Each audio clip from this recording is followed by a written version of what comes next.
Assalamualaikum warahmatullahi wabarakatuh dan salam sejahtera. Nama saya Muhammad Ismail Zahan bin Ismail dan nombor matrik saya ialah 299726. Hari ini saya akan membincangkan satu isu yang semakin penting dalam dunia moden ini. Tetapi isu ini tidak kerap dibincang pada masa kini. Apakah isu itu? Isu itu ialah berkaitan dengan wasiat digital. Sebelum saya menerangkan lebih lanjut tentang wasiat digital ini, kita perlu mengetahui apa maksud wasiat digital. Wasiat digital ia merujuk kepada perancangan dan arahan berkaitan aset digital seseorang. Contohnya, akaun media sosial kita, email kita, e-wallet kita dan lain-lain. Supaya ia boleh diurus dan diwarisi selepas pemilik meninggal dunia. Seterusnya, apa sebenarnya yang telah berlaku? Bagaimana tercetusnya wasiat digital ini? Ia bermula dengan apabila hari ini kita hidup dalam dunia digital kan. Kita mesti ada akaun Facebook, Instagram, email, ShopeePay, Touch and Go dan yang lebih advance kepada orang-orang yang mempunyai pelaburan kripto dan banyak lagi. Tapi pernahkah kita terfikir? Pernah tak kita terfikir apabila suatu hari nanti kita akan meninggal dunia? Dengan tiba-tiba kita tak sempat nak uruskan aset-aset digital yang kita simpan dalam telefon bimbit kita. Tanpa perancangan, semua aset digital ini boleh hilang, beku dan disalahguna. Inilah isu yang kita panggil wasiat digital. Seterusnya, siapakah yang akan terlibat dalam menguruskan wasiat digital ini? Sudah semestinya, pertama adalah kita sendiri sebagai pemilik aset digital. Yang kedua, boleh juga diberi kepada waris, ahli keluarga kita akan mengurus wasiat digital kita selepas kematian. Ketiga adalah perguam ataupun pentadbir harta. Dan yang keempat ialah syarikat-syarikat digital seperti Google, Facebook dan syarikat dompet digital. Mereka juga perlu memberi kerjasama kerana mereka menyimpan bukan duit mereka tetapi duit kita. Semua ini saling berkait dalam isu wasiat digital. Seterusnya, kenapa isu ini boleh berlaku? Aset digital orang yang telah mati ataupun mereka yang telah meninggalkan wasiat digital dan harta digital itu tidak boleh diklaim oleh keluarga ataupun orang-orang yang terdekat dengan si mati. Yang pertama adalah sebab ramai yang tak sedar bahawa aset digital juga adalah satu harta yang bernilai.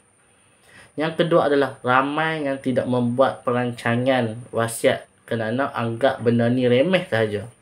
Ada juga yang tidak tahu cara untuk memulakan.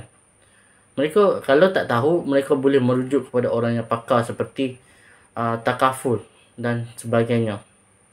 Tambahan pula, undang-undang di Malaysia masih belum khusus menguruskan aset digital secara terperinci.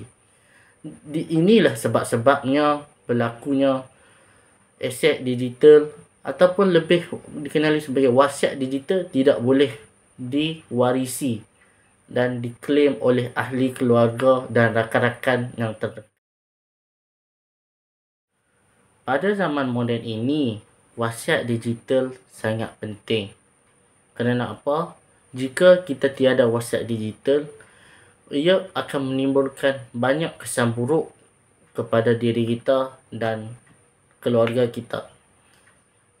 Kesan buruk yang pertama adalah mungkin duit dalam e-wallet ataupun akaun kripto yang kita telah kumpul ataupun kita telah bina dengan sangat banyak tidak dapat dituntut oleh waris.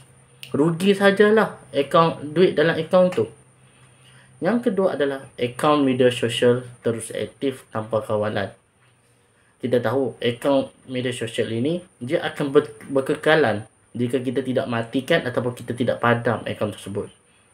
Seterusnya, mungkin terjadi data peribadi dan gambar keluarga hilang begitu sahaja. Yang terakhir sekali, boleh juga berlaku risiko godam dan disalahguna. Next, sebagai seorang Muslim, apa yang boleh kita belajar daripada isu ini? Pada pendapat saya, sebagai Muslim, kita diajar untuk sentiasa bersedia menghadapi kematian.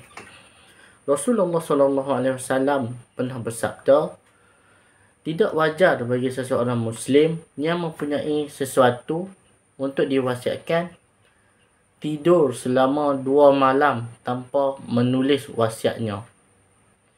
Wasiat digital adalah sebahagian daripada amanah yang perlu kita jaga agar waris kita tidak terbeban dan harta kita tidak sia-sia.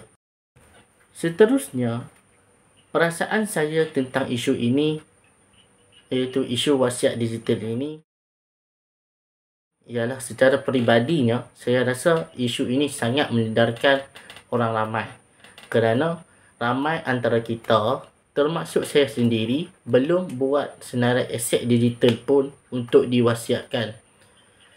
Saya rasa terpanggil untuk menulis wasiat digital supaya waris saya tidak susah pada masa depan nanti. Dan supaya tidak mengabaikan amanah sebagai seorang Muslim. Akhir sekali, pandangan Islam terhadap isu ini adalah sedemikian. Dalam Islam, semua jenis harta sama ada fizikal atau digital ialah amanah yang perlu diurus secara adil. Aset digital seperti akaun bank, maya, pelaburan kripto dan fail dalam awam perlu diwariskan mengikut hukum syarak. Tanpa wasiat, ia akan termasuk dalam harta pusaka dan perlu diagih ikut faraid. Islam menuntut kejelasan dan keadilan dalam pembagian harta, dan itu termasuklah dalam pembagian harta digital. Sekian daripada saya. Terima kasih.